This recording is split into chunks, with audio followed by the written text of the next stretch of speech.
Welcome to Heart Change You Live. I'm Ashley. I'm here with Heather and David, and we are here to help equip you to change lives. Today, the title of today's message, or what we're talking about, is You Did What?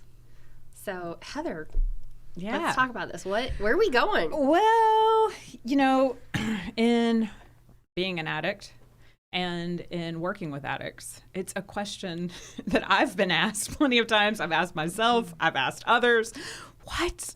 I just think, well, what kept coming to me, it's so silly, but this is just the way that God works with my brain, is a line from Forrest Gump, actually, where he's talking about the origin of his name, which is an aside, just for context, though. And he says, my mama said that we all do something. Sometimes we all do stuff that just don't make no sense, right? And so when I think about the behavior that goes along with addiction, not just using behavior, but everything around that, the decision making, who we hang out with, how we think, how we process, all those kind of things, can lead us to make really absurd decisions sometimes when we think we're doing the right thing.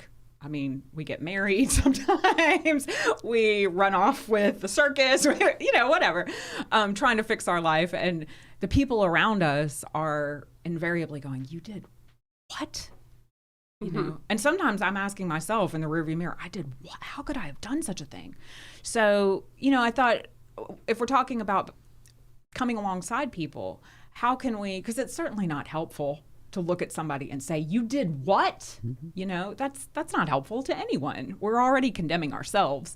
And so how can we understand, come alongside people who are acting impulsively or doing things that absolutely seem to be nonsensical without losing our minds in the process? So is there like a core driver or something that, if you line up all the you did what, is there something behind those? Yes. Okie dokie. Here we go, people. Yes. Don't you feel better? I mean, you did answer the question, yeah. I did answer the question. So actually, I had to laugh when you first started talking about that. Right before the program, we were talking about this morning's class. And I thought, well, we ought to rename this You Said What? Because one of the people was recounting this morning what I had said to them. Maybe, I'd like to think I was a little more tactful, okay, but they were recounting what I had said. And every once in a while, it's just like when people, tell stories back, I'm kind of like, ooh, I did say that, because sometimes in order to penetrate that wall, it takes a pretty serious blow. Or maybe a shock? Or a shock to get that wake up. And so you've got someone who is responding, and your comment was that, it's not helpful to say whatever. Well, because I have the relationship with a lot of the people in the program and I've developed that trust piece, no, I actually do say some of that stuff. And so when you have the relationship, the trust piece is in order, you can get by with some of that stuff. And I say some really hard stuff, and sometimes that's okay. But the majority of the time, what you were referring to is actually dumb decisions.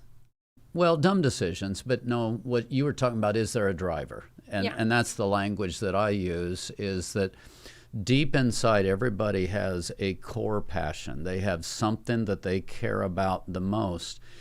And invariably, when they're making dumb decisions, when they're doing impulsive things, that impulsiveness isn't as foolish as it seems to be.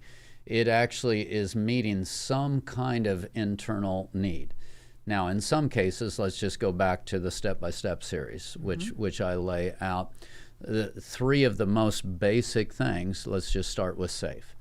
Many times it goes back to it's meeting a need of, I ran off with the circus. I was not feeling safe here.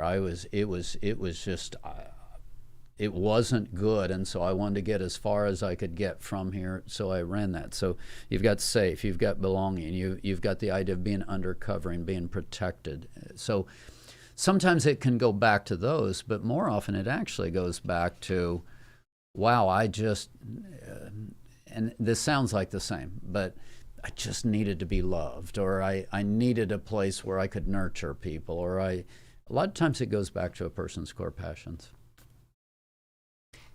I was thinking about like dumb financial decisions, like, you know, buying a motorcycle when you're headed into winter and it's Kansas. But it was a good deal. Yeah, it was a good deal.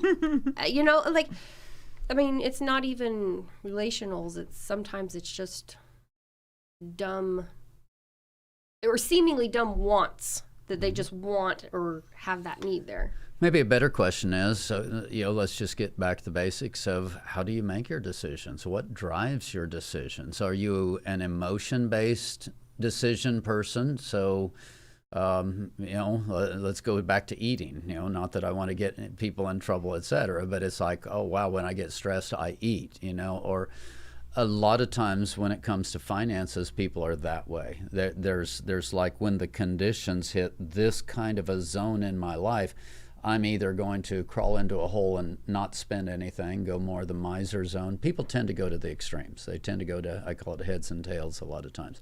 Or I'm not going to spend a penny on anything anywhere, or I'll just blow everything I have and then I won't have a decision to make. And frankly, if you study the different classes, poor people, middle class, wealthy, what's interesting, a lot of times poor people, it's like, well, somebody's going to hit me up for this and I'm going to end up giving it away anyway, so I might as well spend it on what I enjoy. I might as well have a little bit of enjoyment for myself while it lasts, and then when I'm at zero, then I'll ask somebody else for help. And so the whole mentality within the poverty culture is very different. So that's another whole aspect that just drives some of the decisions that we make.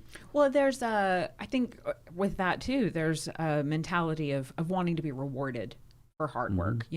I earned this, even if I earned it especially actually if I earned it at a low paying, hard, physical, demanding job.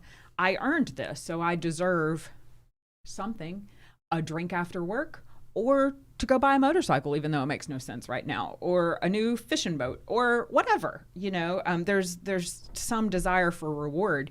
I was actually listening to a podcast last week that was talking about dopamine, which used to be called the pleasure chemical. We used to think at one point that that's what makes people feel good. And I think when we are talking about addicts, a lot of times the selfishness is seen as, oh, you just want to feel good all the time. But really, now they're understanding that the dopamine is actually an anticipation of reward. So the dopamine actually gets released when we even start to think about, I'm going to get some relief. I'm going to get that reward for what I've just gone through. So those of us who are romantics, and I'm not talking that in terms of emotions, but we're vision people, and it's just like we've got this romantic view of life, and we're anticipating good things. We actually get to enjoy things more often, all the time anyway, without it ever happening. Well, I don't know. The higher the high, the harder the fall when it doesn't meet expectations. And I think that can definitely cause some challenges in relationships and in life.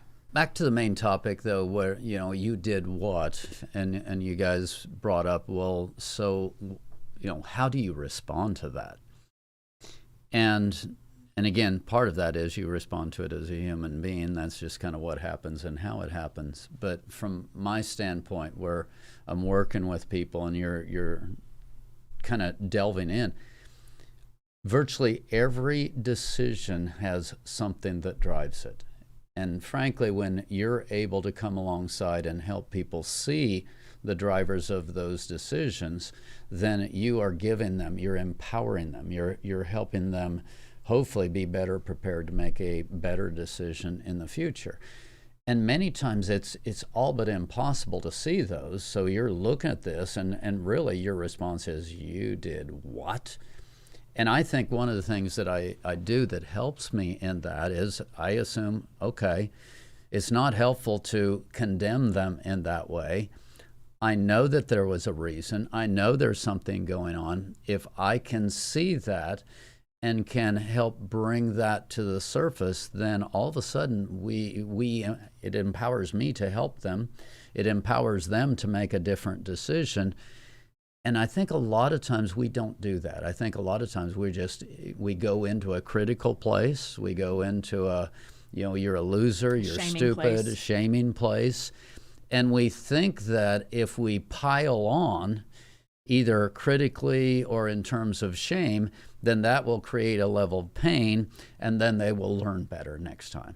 And I have found that just doesn't work.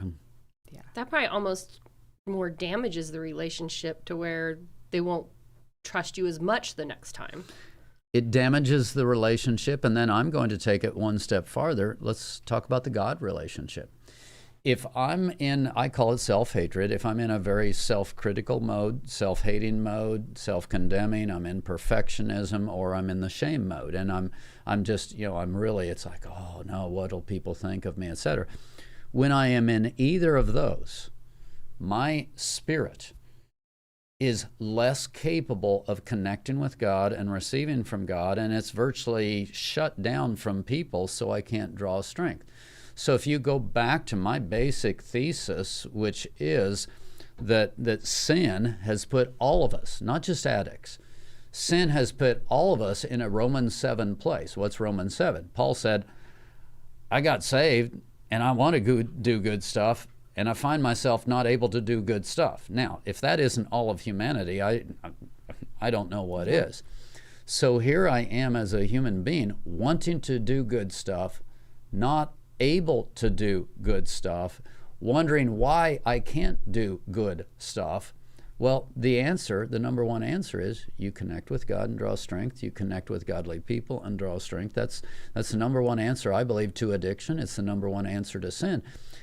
But what we do, we believe, we have a basic belief system that punishment, that piling on, making people feel bad, well, I will give you pain for this thing, and if I give you pain for this thing, you'll learn a lesson, and then you'll be able to do better next time. Well, if my thesis is correct, and that no, your heart's still kind of your heart. You're still kind of the same person. You might have learned a lesson, and because you learned a lesson, you might think about it a little bit. You might play the tape, and because you play the tape, you might avoid a decision here, and you might avoid a decision there. And so we're making a few better decisions. But real heart change comes back to, I need to connect with God. I need to connect with godly people. I need to draw strength. So when I respond that way to people, I shut off relationship between me and that person. And I potentially, if they respond to me according to what I just did, maybe they learn this much lesson and they're good to go for one or two times, but they're also down on themselves in a way. They're not connecting with God, not connecting with godly people. I actually set them up for failure and not for success. Mm-hmm. So it seems to me, just from what I've seen in the program, that addicts kind of have this roller coaster of impulsivity. Mm-hmm. And then they get in here and they're under a lot of accountability. They're kind of towing the line, so to speak, and suddenly life kind of levels out and becomes boring. Mm-hmm. How does that, especially when they're first attempting to be in recovery, what does that do for them? Or does that work against them?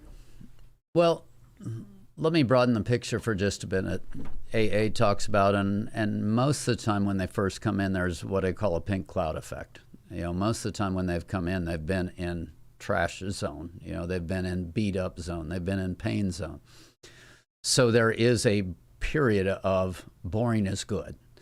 No trouble, no crisis is good. But then you're right. After I get past that zone, then there comes that thing of, wow, they're normal, and normal is incredibly powerful.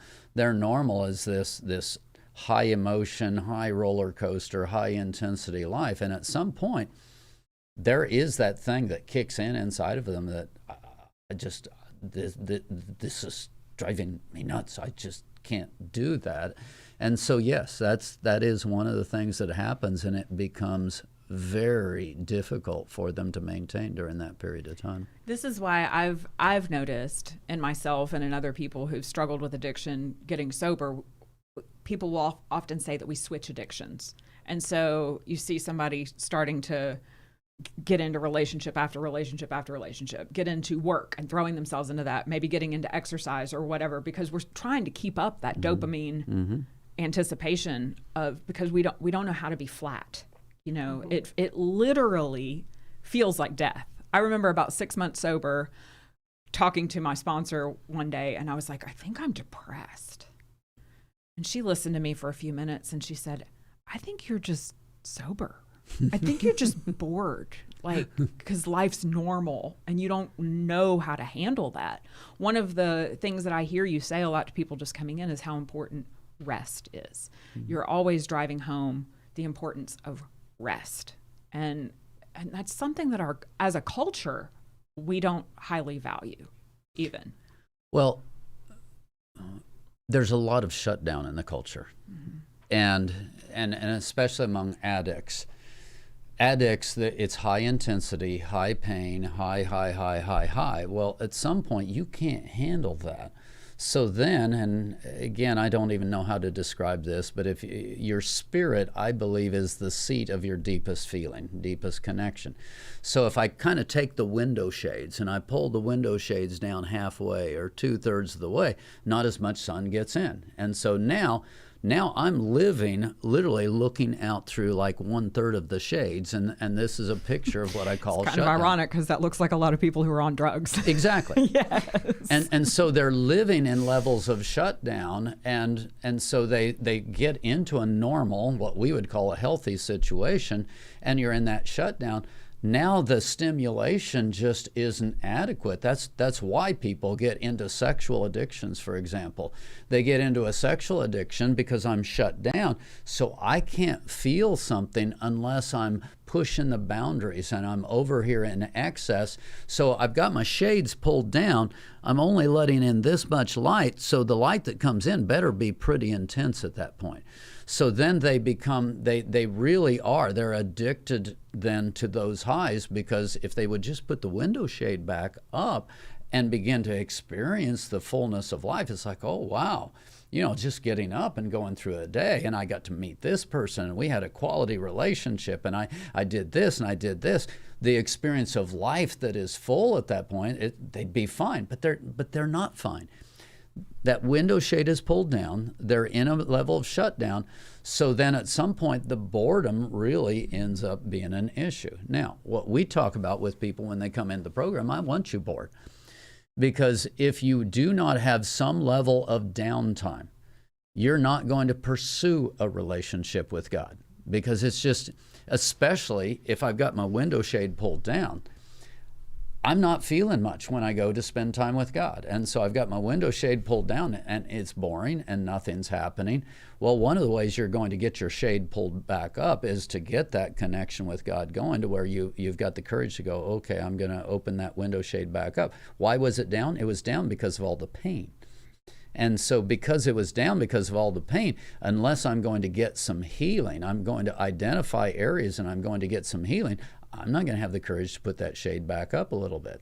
So here I am. I'm in this place of interacting with life, and I don't have the courage to put the shade up. And so someone like me comes along and said, you need some downtime. What do you mean I need some downtime? You know, I can't handle downtime. It's just going to take me into a bad place.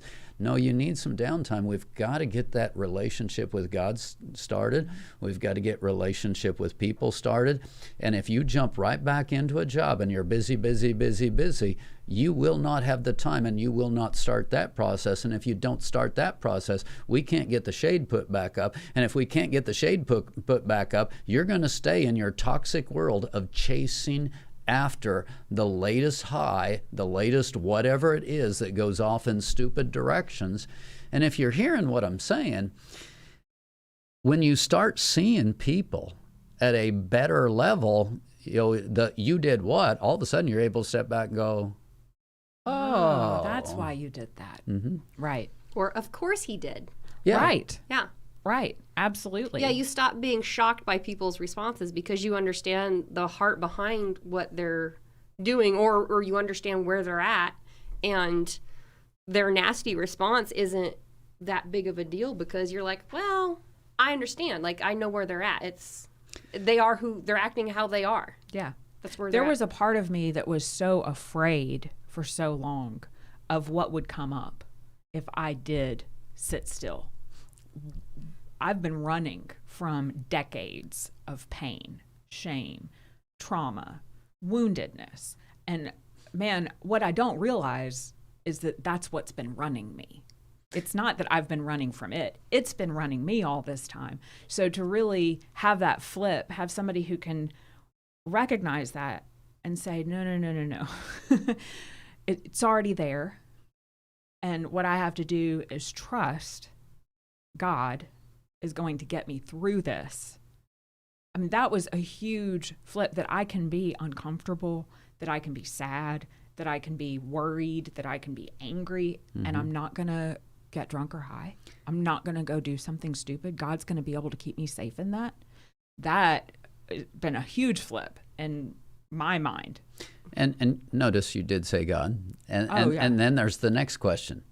If you knew me, would you love me? Yeah. Could you love me? You know, and again, I've watched you and I've seen some of that period where it's like, oh no, if I'm that person, you can't love me. If I'm that person, you don't want to see that person. And in essence, it's almost even, I don't want to see that person. Yeah, I don't like that person. And so when all of that stuff starts showing up, you know, my one-liner, if it don't show up, you won't grow up. When all of that starts showing up, it really becomes a huge test for everyone. It's no longer just a test for the person. It becomes a test for everybody within the vicinity, because if you get the "you did what" response, then that person is over here going, oh, they really can't love me if I act like that. It's not safe for me to walk through this stuff. And so if it's not safe, then I'm going to suppress it. If I'm suppressing it, back to what I described a little bit, the window shade just gets pulled back down. And we're hoping that if I keep it down low enough, I don't hurt bad enough. And if I don't hurt bad enough, then I'm not going to act out. And if I don't act out, then they can love me. And so maybe I can be okay if I just stay in that state of shutdown. And again, all of that is just based on a fallacy, because you can't feel good about you until you start living in the place where God wants you to live. And let's go back to boredom. You're going to be bored your entire life until you actually start living the life God called you to live. So are you talking about like a healthy boredom, where like you're actually receiving rest and being renewed at some level? But then I feel like there's like an unhealthy boredom where, I'm a workaholic, so you're talking to me. I mean, you're throwing arrows at you're throwing arrows at me in terms of, I need a healthy boredom, because what feels normal and natural to me would be the workaholic zone. And so when I actually stop, I feel lazy. I feel uncomfortable. It feels bad. You know what it is to try to get me to take a day off. Yeah, I'm smiling because I was thinking about how many times, because your day off is Wednesday. And so I've been around the office and like I'm working while he's off. Yeah, I'm off. And I'll ask him, how did your day off go? And he goes, well, I only answered 10 calls and wrote a book, and I only, talked to 4 people. And I think I might go do this in a little bit. I'm like, really? So what you're talking about with respect to boredom, what I have found, if I honor that day off, the vast majority of the time, the next day, there's a level of refreshing that is amazing, but because because of my patterns aren't healthy, that actual time off, that the boredom there, in a sense, is a healthy boredom, because I'm doing what I need to do. I'm obeying God. I'm forcing it through. But I'm really not able to relax on that day the way that I should be able to relax.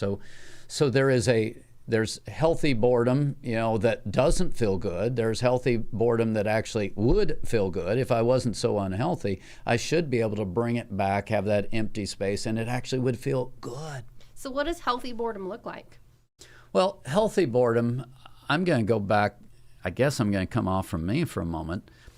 Healthy boredom, if you're not a workaholic, you'd actually be able to sit down and relax and rest and celebrate and hang out with people and not hanging out with people with me is a double-edged sword because I'm the guy, I'm the counselor, I'm et cetera. So it's almost impossible for me to hang out with people and not just, the work wheels start turning. It's kind of like, oh, well, I wonder what I need to say. I wonder how I need to mention. So I'm kind of thinking about like what I've seen, the difference between you and Kelly, because she just has this level of just chill, and people just love to come over and just chill with her. Like they want to do nothing together. And like you're just like on this hamster wheel and you're like, well, my day off is when I slow down. And it's like, no, David, we need to get off the hamster wheel. So I was thinking about how she does bored. Well, let's change the word. Yeah, because rest, probably. Rest, peace, celebration. There are parts of life where if you will respond in that way, I don't know that I really fully like the word boredom there, but there are parts of life that feel like boredom to someone like me that are actually healthy because I'm unhealthy in my level of activity. So I need to be bored in order to get physical rest, in order to get myself to a chance to where I'm moving towards healthy spirituality. Now, the other aspect that you talked about that I think is good in terms of boredom, you've got healthy boredom. I'm going to come over to the other end of the spectrum. A lot of times people aren't engaged in their spiritual gift at all. In other words, they're just going through the motions. They don't know the call of God on their life. They don't know who they are, etc. They've got the shade pulled down. They're not connecting with God. They're not connecting with people. They're bored because their life is boring. I don't think it's so much as bored as unfulfilled. They're unfulfilled. Like they're just going through the motions and it's just awful. Everything's awful. And that's great language in terms of just like we change the language for boredom on the other side, it's good to change the language for boredom on this side to where they're unfulfilled, there's no passion, there's nothing about life that is engaging. And let me tell you, if you actually pull the shade back up, you're connecting with God, you're connecting with people, life will never be boring. I mean, you all know. I mean, the way I describe it, I live life flat out. I mean, it's plain moving, and it ain't moving in low gear, I mean, it just. But it's fun. I mean, it's exciting. I can't imagine living a different life than that life that's just completely immersed in God, except I need to take days off, and so it's like, again, that in itself, I become caught up in that in a way that becomes unhealthy. Yeah, God definitely knew what he was doing, instituting a Sabbath for man. Oh. Yeah. You're right about that. I was telling somebody the other day when I got sober in my 20s, the people in my home group called me Speedy. Where are you going, Speedy? I was always on the go. I was going to work. I had to pick this girl up. I had to go to this meeting. I had to do this. And she's like, I can't imagine you ever being like that because it's not my life anymore. I do take a lot of rest. There's no boredom ever. I can't even imagine being bored, but I rest a lot. I do a lot of reading. I do a lot of praying and meditating, and it's my favorite place to be. Where I'm struggling right now is in the work world, in going out into the other people, because I like being in my little place with God, And I think that's a good thing to kind of go into. Like, we're talking mainly about the person who just goes, but then you have the other person who just kind of is. And I don't think necessarily this is where you're at, but like the shut down person who you actually need to okie dokie, let's leave the house today. Right. Let's take our shower. We're going to go talk to people. We're going to be friendly. We're going to say hi. And that you don't have to do more. Just say hi. Yeah. There's those people who they're on the opposite side of things. Yeah, that's where for me, like finding those godly connections has been so key. Going to church, having mentors, having godly friends who I can go to lunch with or talk to on the phone. It doesn't have to be what I thought it had to be, which was being on the go and surrounded by people and busy all the time. And I just had a moment in my life when my sister was going through a really hard time, and I didn't know she was going through a hard time. And I said, why didn't you tell me? And she goes, well, you're always so busy. I didn't want to bother you. And I realized, and this is my this is my sister. I'm busy taking care of everybody else, and my sister thinks I'm too busy for her. I got to change something. That's not okay. And that's a topic a lot of times called margins, building those margins in. I've had that with family members, my own kids, who have, I think, hesitated to talk to me or connect with me because they see that. They see the degree that I'm immersed in life, consumed with life, and so they're like, well, didn't think you'd have time for me or want to have time with me. And it's like, no, that's not true. It is hard, though, because we are those passion intensity people. And so we are? Yes, we are. And and so I think for people to be able to observe that, but also understand I've got room for you, and that's part of what I have to work with God on, and changing that countenance where I don't seem so intense all the time. Yeah. I was kind of sitting over here smiling because I was thinking of a moment. And I think it's because I've been so like highly connected, and I'm just, I've been here all the time. There's times when Derek and I will be having a moment, or I see that he's having a moment, or he's struggling with something. And there's been times where I've been like, don't make me take you to your dad. I will make you go talk to him. Like, I will call him and we will get this straightened out. Like I'll threaten him with like, I'm going to tell your dad on you, And then he just kind of looks at me like, you wouldn't dare. And I'm like, watch me. It's probably not the best thing to do. I'm not sure that makes me feel like I'm really winning in that situation. But I recognize for him, there's moments where he's the type to shut it in, shut it down, don't expose it, and that's not a good response, because that's not going to help him get better at whatever he's struggling with, Let's go back to the topic again. You did what? I mean, if you think about that, that really becomes such a powerful governor of our behavior, of when I'm really beginning to think about, how can I be a godly influence? How can I bring help? How can I respond in a way that's going to help this person get better? Whatever language that you want to use there. The you did what, that initial response really is almost always going to be damaging. Once in a while, if you've got a good relationship, to have that shock value reaction and the other person sees the shock and it's kind of like, oh, yeah, what I did is kind of foolish, isn't it? Now and then it's helpful, but the vast majority of the time, when we're responding that way to someone, it's not helpful. And so you've got these different responses, and I'm beginning to go, okay, I'll take you to your dad. Right. What you're doing, you're thinking through solutions. You're thinking through, how can I be a godly influence? How can I bring something positive to this situation?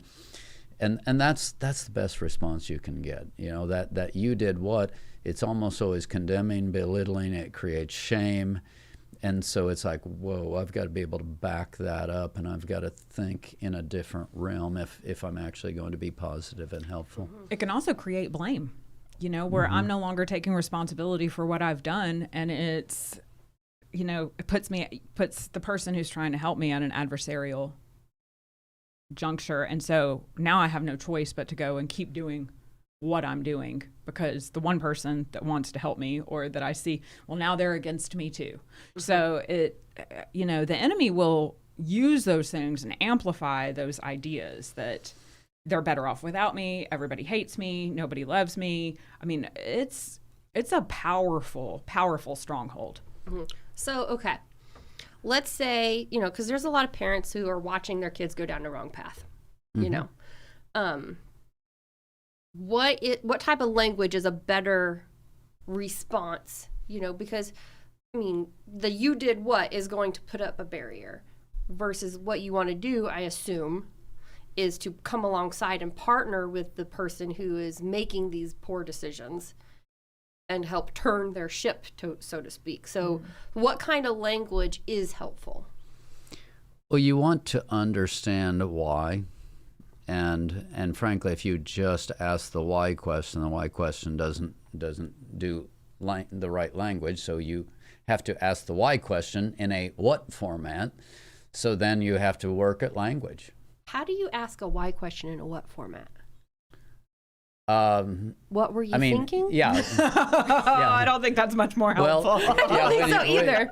Yeah, as soon as that was just the first question. As soon as you say it that way, it's like, what were you thinking? I mean, I can kind of visualize that. That's along the lines of "you did what?" Visualize that as a response. I don't know. I think what was your goal? No. What happened leading up to this? First, yes. Oh. Thank you. Good job. Yeah. Because the person probably they can't answer you any more than I mean, they just can't. So a lot of times we think and feel inside of our spiritual flows. So if I can begin to get a timeline, just, hey, talk to me. I mean, this doesn't seem like a healthy response, doesn't seem like good. Talk to me about a timeline. What was happening leading up to this? And as you're talking, I'm thinking about, different events that's happened here at Omega Project. It can even be something that was days ago. Mm-hmm. Mm-hmm. Days ago. Like not even like the 20 minutes before you made this bad decision. It's like, no, like the trigger or the event happened 3-4 days ago, and I've just been marinating in this thing. So that's really one of the most powerful things. You just get them talking about, okay, obviously I'm uncomfortable with this decision. I don't know if you are, but let's just back up. Let's walk through. Let's talk through a timeline. Let's talk through what led up to this decision. You give them space to really dissect that and to begin to talk about it. That's where you begin to see things. Especially if you got any kind of training and you're understanding some of the concepts we're teaching. And the most powerful thing is spiritual, and it is passion, and it's core desires. And so if you can ask them the kind of questions of, well, I was wanting attention. I mean, no, they're once in a while someone's self-aware enough to come out and say, well, I was just desperately wanting attention. Oh, okay. Mm-hmm. Well, let's see if we can figure out a healthier way to get attention. More than likely, they're not going to be that aware. No, they're not going to be that aware. But if you can get them talking about timelines, you can get them talking about, okay, let's just talk about the last week. What's been going on in your life? And you really, you bring it down several notches. What's been happening? Who have you been interacting with? What's been good? What's been bad?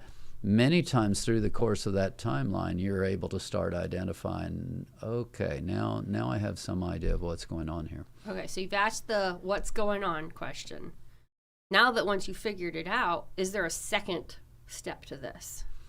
Well, it depends. Because now you have the information. It depends on your relationship. Again, if you don't have the trust relationship, then you get to pedal pretty softly. What I do at that point, I give information in as least judgmental form as possible. Again, we're faith-based, and so I could come in and say, don't you know God hates that? Or, I could come in and I could really hammer in what I call a much more judgmental thing. But instead, what I talk about that would be comparable, I talk about outcomes. I talk about, okay, if you go down this path, this is likely to happen.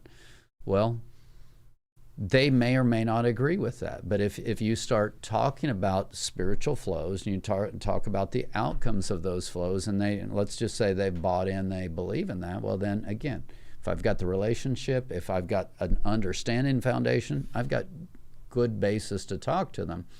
If I don't have either of those things, I'm kind of up the creek without the paddle. And at that point, I better just kind of use it to let them feel cared for, let them feel loved. I've gained some information, I've gained some understanding. Maybe at a later time, when they're in a better place spiritually, I can come back and talk to them. Because another part about spiritual flows and dynamics, we hear inside of them. So if I'm not able to create the relationship and the dynamics I need at that point in time, you don't want to say that, because they've got this filter up and they're hearing through that filter. So if they're feeling defensive, whatever you say isn't going to come off right. Can or will be used against you. So you have to kind of wait till they've had time to process or let it go or something. Well, a lot of how far I go, how much I say, depends on the dynamics. And a lot of times, I can remember one time somebody brought somebody to me and just kind of in the attitude, here, you do something with this person. I can't do anything about it. Well, I didn't start by dealing with the issue. I started by talking to the person. And you could literally see over the course of about 30 minutes, the whole spiritual dynamics changed, and the person went from defensive and all of that to a place where we were having a good quality conversation. Once the spiritual dynamics had changed, I was able to actually move in and start talking about issues, and that all happened in one conversation. The person who brought this person was like, whoa, how did you do that? And David, does that apply to every person? Like, obviously I am a lot more black and white, and I prefer the more direct upfront approach. So when you're saying these things and how to manage language and all this, I'm just going, that's coddling, it's not helpful, and I'd be annoyed if somebody was doing it to me. So does this actually work for everybody, or is it more so for a specific type of people, or am I just the weird one? Well, are you ready for my really profound answer? No, it doesn't work for all people. And frankly, you're a information power guy. So if I'm responding to you in that manner where I'm relationshiping you at a high level, information power people, they won't respect you until you challenge them and you meet them where they are. So if I'm dealing with that sort of a person, it's like, it's on, buddy. And so it kind of feels like with the information power person, you're going to have a better shot at just coming up and being like, this is what you did. Here's why it's wrong or whatever, or why it was bad. The other dynamics you don't throw completely out the window. I mean, if let's just say they're at a high level of anger. No. We are not coming. I mean, unless I already have that authority, unless I already have that respect, no, we not going there. I'm not taking that chance.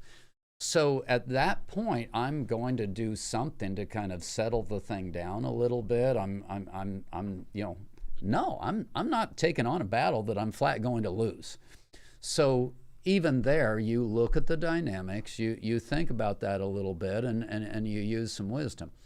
I am just saying, though, if I'm dealing with that kind of a person, the soft approach doesn't work. At some level, I will gain their respect with a much more direct, information-filled, power perhaps filled challenge that caused them to see truth. I think we have a comment. Yeah, one of our viewers stated that they can appreciate the gentle approach with extra tenderness and love, but their question is, if this impulsive behavior is just nonstop and it's not changing, at what point is the soft approach enabling, and when should you change? Well, I just wrote a 20-page. You know how many pages it 22. was? Well, no, that was on intercessory. It was around 20 pages on impulsivity, and that actually is one of the most difficult ones to deal with, because it just is. I mean, people, they respond quickly and immediately, and they don't necessarily even know why they're responding. And for years, I've wondered, what do I do? I've tried the hard approach. I've tried the soft approach. I've tried the beg them approach. I've tried, I've tried everything. And finally, God started dealing with me, and I started going, okay, why are people impulsive? Right. And one of the keys, and again, this gets into language we probably don't have time to go into and do it justice. But one of the keys is a lot of times impulsives are what I call spiritually sensitives. In other words, a person just happened to walk by them 10 feet away who was angry. And all of a sudden they're feeling angry, and they don't know why they're feeling angry, but they picked up on what was going on in someone else. And then, because they've never been taught about it, they don't know how to manage it, they don't know anything else, suddenly they're angry, they don't know how to respond. And you can beat that person, so to speak, and it's not going to matter. They're going to respond out of the inside of where they are. And then when it's all said and done, you're going to say, why did you do that? And they're going to look at you and be perfectly honest, go, no clue. And so impulsivity can come out of a person being spiritually sensitive. Impulsivity can actually come out of a person. I talk about the spiritual layers in the step-by-step series. If a person doesn't develop that all the way up to the self-control stages, which are later on. If I'm in the early stages, you're asking someone who is basically a child to act like an adult, and they simply are not capable of doing it. So you can pound them, you can discipline them, you can be 100% consistent over and over and over again. They're not capable of adult behavior. Mm-hmm. So you're trying all of these techniques when really there's a why behind that of a lack of spiritual development. They're not capable of that. So if you don't understand that and go back and begin to, many times, that ends up with a wounding. If there's a deep traumatic wounding at a very young age, until that deep traumatic piece is taken care of, they're just not going to be capable. Or sometimes it was neglect. They were in a home where they just simply, they were TV babies or whatever, and they just never learned the stuff. They never had value poured into them. And so here I've got someone who is a child who just simply doesn't have those skills, doesn't have it built in. So impulsivity is driven by a lot of different behaviors. So there's not a yes or no to that question. It's, you've got to, you did what? You've got to be able to see what's going on in order to know how to respond wisely. One of the things in that paper that really triggered or made sense to me for sure was the part about passion, which we've already hit on. And I was thinking about the success that I've had in staying sober, and one of those things, without realizing what I was doing, was redirecting my passion outside of myself, so that it was no longer self-centered, self-feeding passion where I'm working harder, making more, doing better, achieving performance, that kind of thing, but more outward, helping others, being involved. And not everybody is going to come at that in a different way. I'm even thinking about the church body and how there are people who are great at being ushers.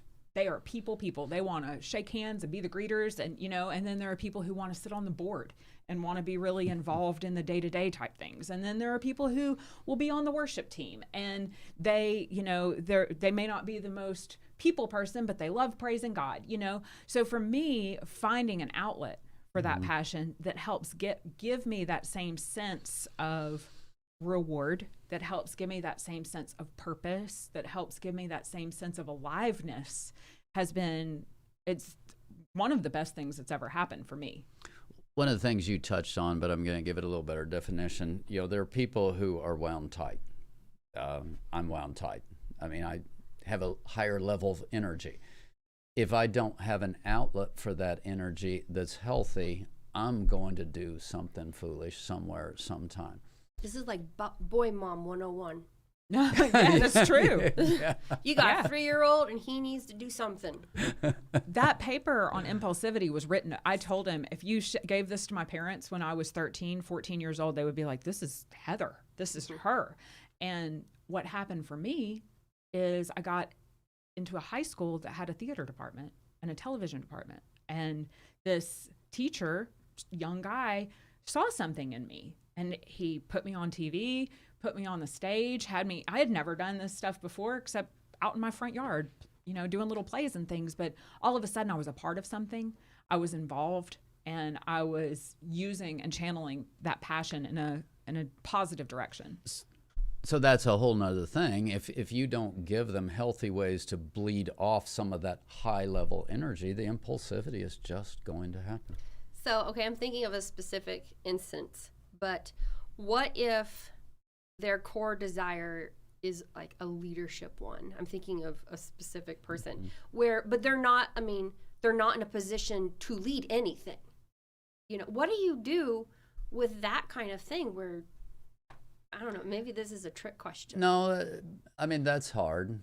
I think the best thing you can do is give vision and one-liners. You're not ready to be in authority until you learn how to be under authority. There are a lot of times with that. Another one-liner that I use, if you take care of the depth, God will take care of the breadth. And so through the years, there have been times, I'm writing books, I'm doing this stuff, and there's times when I'm like, it just feels like this stuff should go other places. It feels like it should impact more people. And instead of being frustrated with that, I continually repeat back to myself, if you take care of the depth, God will take care of the breadth. And so basically my number one concern is I come back to creating quality materials, quality information, sowing into people's lives the best I know how, and let God take care of the rest. Same thing there. If someone wants to be in leadership, you've got to train them in that idea. You're not ready to be in authority until you learn to be under authority. And so you get them visually, mentally cooperating with that idea of, when I'm learning to support other people, I'm developing the skills that will make me a quality leader later on. So there are times when you're in that learning phase that you've got to visually create motivations. You've got to create that thing where, no, you're not in that period. You don't get to do that now. Now, in most cases, if you're talking about who I think you're talking about, they find ways with other kids or otherwise to begin to practice that skill. But you work with... And not always in good situations. And it's not always good. And so Bless their heart. You work with that in order to just talk to them. Hey, this is who you're created to be. It's good. Let me show you some more skill, and less is more. So what am I doing? You're not ready to be in authority until you're under authority. Less is more. If you do one directive statement instead of 10. And if you don't get hurt on the first directive statement, you don't try 3 more right away. You just hang back until you see a real opening. You come alongside, you instruct, you affirm that that's a call of God on your life. You affirm that this is who you are and you're going to be good at it. But you know what? You got to slow this thing down. Stand up, sit down. Again, these are all topics that we talk about over and over again, that it's like, wow, if I can instill that in these people, it is all of a sudden what could easily become unhealthy moves into a healthy place. We have really run the gamut here. What did we not touch on? Matthew, can you think of a topic we need to hit here? We didn't talk about world peace today. That's right. World peace. We need to talk about world peace today. Well, thank you so much for joining us. We've had so much fun with you today. If you have any questions, any situations you want advice on, please go to our website, heartchangeyou.com. You can leave your comments there in the contact us section, and we'll get back with you. So thank you so much for joining us. We will be here again on Friday. What time? I do live at the same time. Same time, people. Same channel, 12:30 on Friday. Basically what I do on Friday is I call it a deeper dive, but I deal a little bit more with theology, which is a dirty word for most people, but it really is at a practical level. How does this whole spirit realm stuff work in the lives of people, in your life, so that you can have that deeper connection with God? You can have better influence with people, and so that's what we do on Fridays. Mm-hmm. Well, great. Matthew, thank you so much for hitting all the buttons in the control room. I realized I didn't introduce you at the beginning of the show. Oh, man. I'll overlook it this time. Oh, thank you. Thank you. So thank you for joining us, and we'll see you Friday.